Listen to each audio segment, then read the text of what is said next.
국민대학교 글로벌 인문지역대학장 정선태 교수님과 함께하겠습니다. 교수님. 네, 안녕하세요. 네, 교수님. 오늘 어떤 책 소개해 주시겠습니까? 오늘은 나이듦과 죽음에 관한 로마인의 지혜라는 부제가 달린 네. 피터 존스의 책 메멘토 모리입니다. 아, 그래요. 메멘토 모리. 이름이 아주 유명합니다. 들어봤습니다. 네, 유명한 인물입니다. 예. 메멘토 모리. 아, 이 책 제목이 그렇지 않습니까? 예. 네, 맞아요. 예. 네, 예. 죽음을 기억하라 이런 예. 뜻이죠. 예. 네, 우리 오래전에 이 키케로의 책 노년에 대하여 예. 소개해드린 적이 있는데 예. 이 책은 이 피터 존스라는 고전학자가 예. 쓴 이 나이듦과 죽음에 관한 로마인, 네. 넓게 보면 그리스 로마인이라고 얘기하겠네요. 예. 그리스가 로마인, 서양 고대인들의 이 사유, 죽음에 대한 사유를 담고 있는 책입니다. 예. 네. 그래서 이 책에 뭐라 그러나요? 책 띠지라 그러죠? 띠지. 예, 책 띠지. 네, 띠지에 보면은 이렇게 적혀 있어요. 예. 늙음을 꼭 거부해야겠다면 그리하라. 하지만 노년이 당신에게 주는 많은 이점이 있다. 사그라지는 빛을 바라보며 분개하는 것은 더없이 낭만적일지 모르나 사실 중력에 분개하는 것만큼이나 무용한 짓이다. 네. 네, 이런 문장이 잠언처럼 실려 있습니다. 그러네요. 네, 이 늙음을 꼭 거부해야겠다면 그리하라. 근데 늙음과 죽음을 거부할 수는 없죠. 네. 근데 이 노년이나 죽음이 우리 인간의 삶, 인생에 주는 많은 이점이 있다고 합니다. 예. 이 사그라지는 빛, 사라지는 그 생명을 보면서 분개하는 것은 어찌 보면 낭만적일지도 모르지만은 사실 이건 중력에 분개하는 것만큼이나 쓸데없는 짓이라는 겁니다. 네. 네. 이 걸으면서 이 중력에 분개할 수는 없지 않겠습니까? 날아다니고 싶은데 왜 자꾸 나를 잡아당기는 거야? 그래서 이 중력을 탓할 수는 없는 노릇이죠. 이 책을 펼치면은 역시 계속 우리가 묻는 겁니다. 왜 이 사는 시간들이 점점 길어지잖아요. 네. 뭐 의료, 또 문명의 혜택으로 참 우리 생명이 참 많이 길어졌습니다. 근데 갈수록 신생아 수는 뭐 놀라울 정도로 줄어들고요. 해서 늘 이런 질문이 따라다닌다고 얘기를 합니다. 뭐 특별하게 얘기 듣지 않아도 우리가 늘 던지는 질문이죠. 네. 그럼 무엇을 위해서 우리는 오래 살 것인가? 생명 그 자체를 위한 것인가? 네. 아니면 이 죽어간다는 것에 대한 깊이 있는 이해를 위해서인가? 그러니까 그 삶에 대한 이해를 동반하는 것이겠죠. 여러 가지 질문들이 따를 수밖에 없다고 얘기하면서 죽음에 대한 사고는, 죽음에 대한 사유는 결국 삶에 대한 사유로 이어질 수밖에 없다고 말합니다. 그 죽음의 의미가 무엇인지를 현재 맥락에서 다시 한번 살펴보자. 네. 그리스 로마인들을 떠올리면서 그것이 이 책의 전체적인 이 컨셉으로 컨셉이라고 얘기할 수 있을 것 같은데요. 네네. 고대 그리스 격언에 이런 말이 있다고 하네요. 예. 누구도 죽음을 맞기 전에는 행복하다고 말할 수 없다. 이건 제가 어디에서 많이 본 것 같아요. 죽음의 순간에 자기가 살아왔던 인생이 순간적으로 지나간다고 합니다. 스크린처럼 쭉 지나간다는 주마등처럼 스쳐 지나가는. 네, 맞습니다. 그 순간, 절대 고독의 순간, 내가 살아온 삶이 스쳐가는 그 순간을 보면서 미소를 짓느냐, 아니면 고통스럽게 표정을 일그러뜨리느냐, 그게 행복을 결정한다고들 해요. 그거야 우리가 모르는 일이죠. 그 임사 체험이 없으니까 모르는 일이긴 합니다만은 누구도 죽음을 맞기 전에는 행복하다고 말할 수 없다는 고대 그리스 격언은 알 듯 말 듯합니다. 네. 이 책은 정말 그 많은 고전들, 예를 들면은 호메로스, 플라톤, 그리고 히포크라테스 뒤에서 말씀드리겠습니다만은, 그리고 아리스토텔레스, 이어서 로마의 그 유명한 세네카, 키케로, 플루타르코스 등등 일화성 같은 그리스 로마, 그레코 로마의 사상가들이 등장합니다. 근데 이 우리보다 고대인들이, 뭐 동아시아에서도 그렇습니다만 고대인들이 세상을 훨씬 있는 그대로 봤다고 얘기를 해요. 삶과 죽음도 있는 그대로 봤다고 얘기를 하는데 우리는 있는 그대로 보는데 상당히 미숙하다는 거죠. 그러니까 현대인들은 세상을 있는 그대로 보지 않고 어떻게든 인위적으로 제어할 수 있고 통제할 수 있다고 생각하는 경향이 강하다는 거죠. 그러니까 죽음마저도 제어하거나 통제할 수 있다는 오만함이 우리의 그 죽음에 대한 인식을 이렇게 고통스럽게 하는지도 모르겠습니다. 그래서 이 책에서는 바로 메멘토 모리, 즉 언젠가 인간은 죽는다라는 사실을 기억함으로써 삶이 무엇인지를 거꾸로 물을 수 있다고 강조를 합니다. 네, 이 책을 펼치면은 1장에 수명 부분이 나오는데요. 네. 대단히 흥미롭습니다. 그리스 시대에 뛰어난 개혁가인 솔론이라는 사람이 있습니다. 그러니까 7세기, 6세기에 살았던 사람인데요. 솔론이라는 사람은 인생을 7년씩 총 10단계로 나눴다는데 뭐 7년씩 10단계 나누면 뭐 뻔하죠. 어떻게 될지. 근데 우리 좀 나이 든 시점에서 보면은 43살부터 56살까지는 지혜와 웅변술이 정점에 다다른다고 얘기를 합니다. 이게 정말 그 황금기라고 얘기하는 것 같아요. 인생의 황금기. 그리고 57살부터 63살 무렵까지는 정신을 조금씩 잃어가야 한다고 얘기를 하고요. 대단히 흥미로운데 64살부터 70살까지는 밥그릇을 반납할 때다라고 얘기를 합니다. 네. 뭐 이 당시 고대 예순이나 이르는 뭐 대단히 희귀한 인생들에게 허락된 그 시간이었겠죠.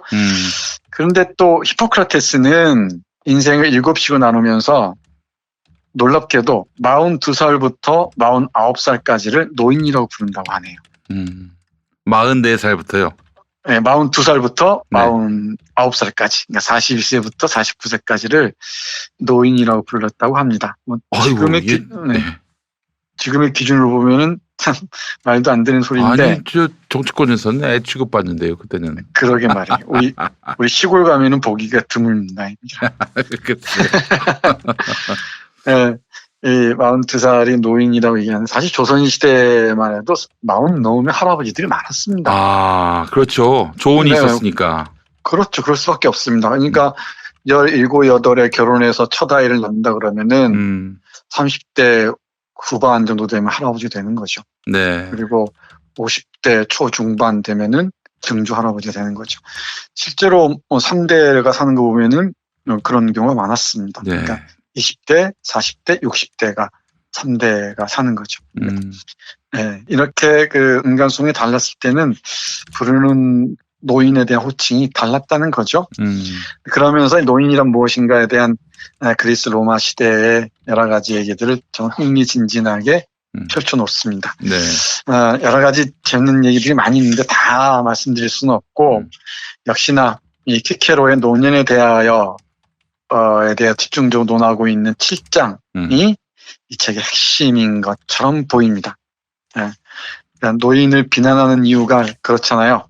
활동적이지 않다거나 신체가 쇠약해진다거나, 그죠? 그리고 세 번째가 거의 모든 쾌락을 박탈당한 때라거나, 네. 죽음을 앞두고 있다거나, 이런 식으로 노년을 되게 부정적으로 얘기를 하는 경우가 많죠. 그리고 별 생각 없이 태극기 들고 성조기 들고 광장에 나선다거나 이런 것도 노년에 대한 부정적인 인식을 우리에게 이 각인하는 하나의 그 교과를 갖는 게 아닌가 싶기도 해요. 네.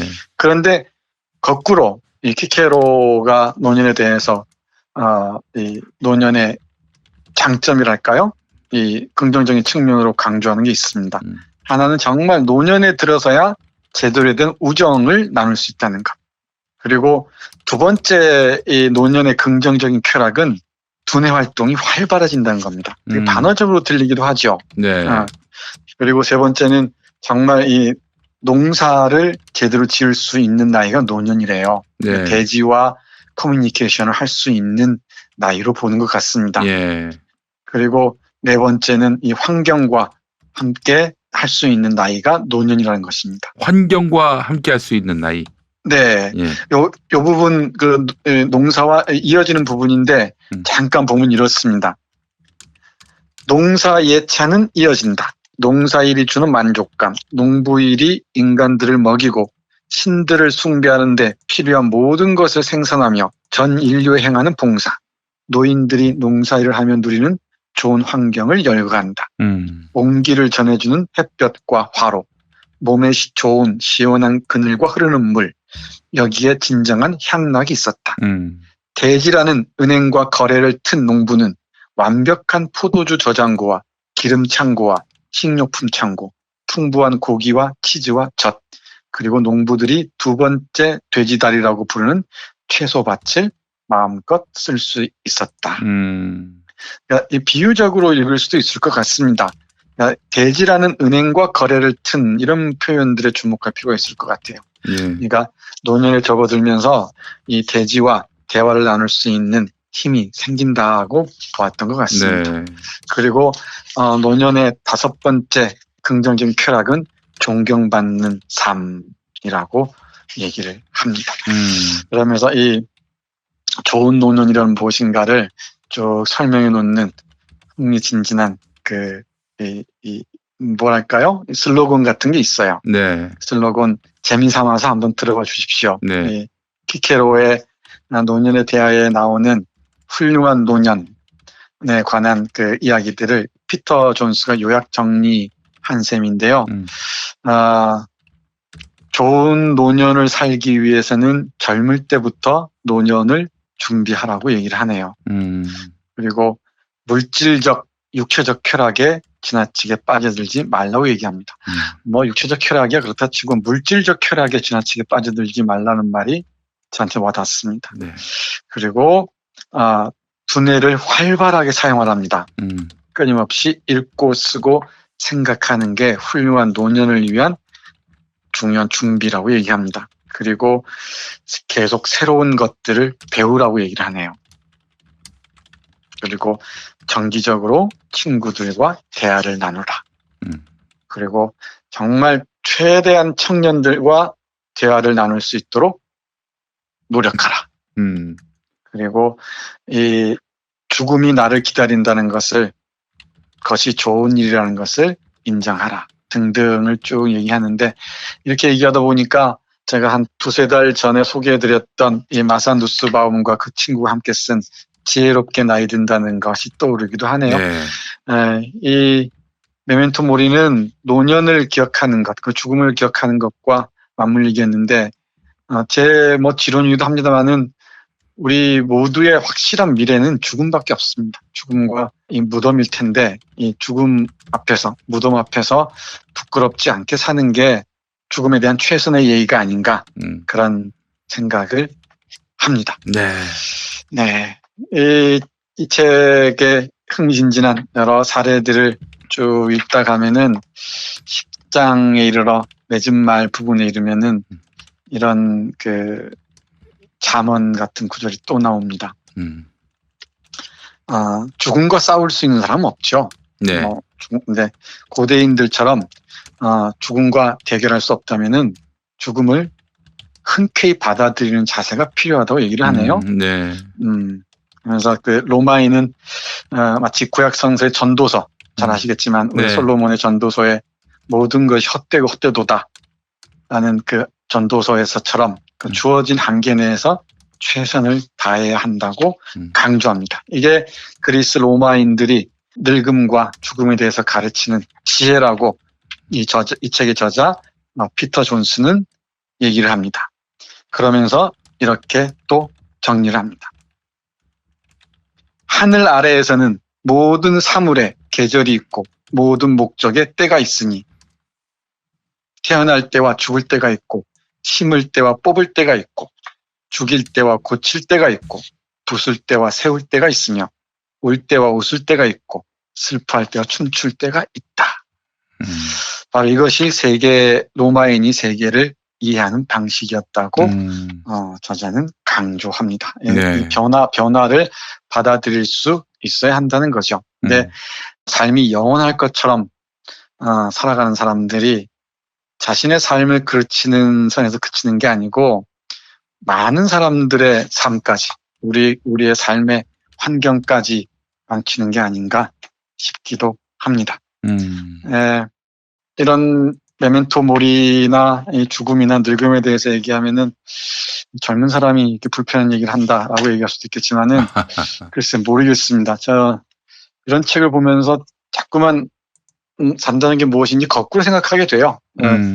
우리 삶의 가장 절실한 동무가 죽음이라는 얘기는 많은 사람들이 얘기를 하죠. 네.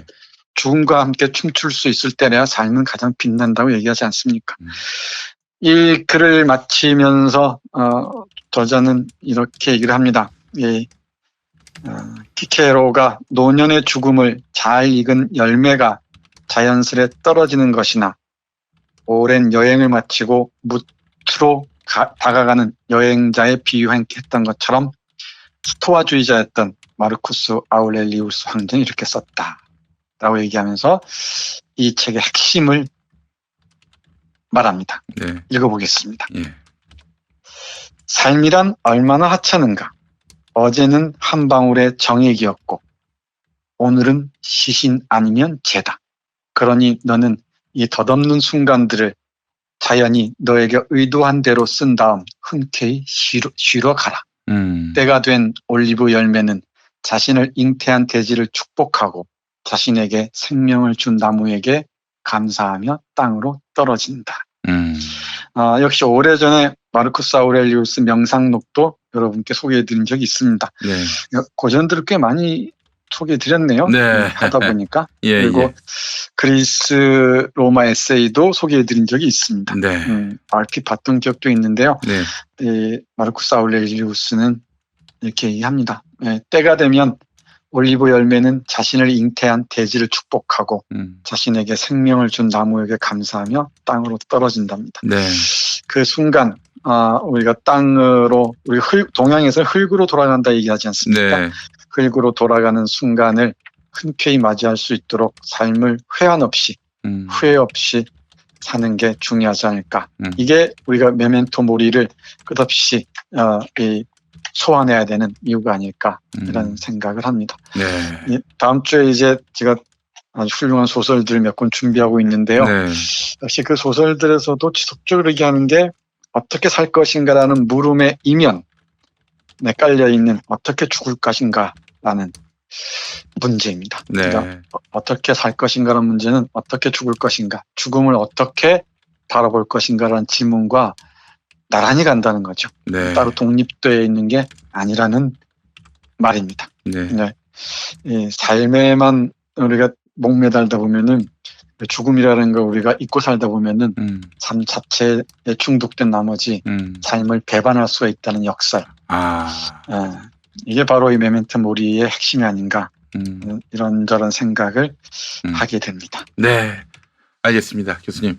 너무 좋은 내용이었고요. 또 네. 다음 주도 너무 기대가 됩니다, 교수님. 네, 기대하셔도 좋습니다. 알겠습니다, 교수님. 오늘 수고하셨습니다. 네, 고맙습니다. 김현